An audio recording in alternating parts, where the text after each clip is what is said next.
Okay, how to open up a new project in Premiere Pro versus DaVinci Resolve. Premiere Pro, you have Premiere Pro open and click New Project.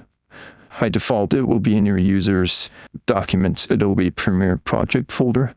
You can allocate it to a specific project folder with all your media and keep it organized.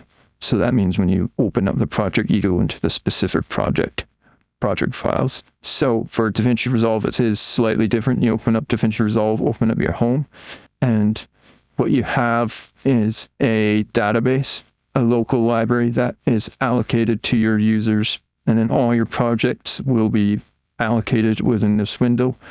Or you can add a project library and select wherever you want it to go. So you can share the same project library with multiple users. What you can also do is intermittent individual backups of your project and allocate it the specific folder that you want to back in to here. So this is a good way at a glance of seeing multiple projects and basically having a good overview of everything.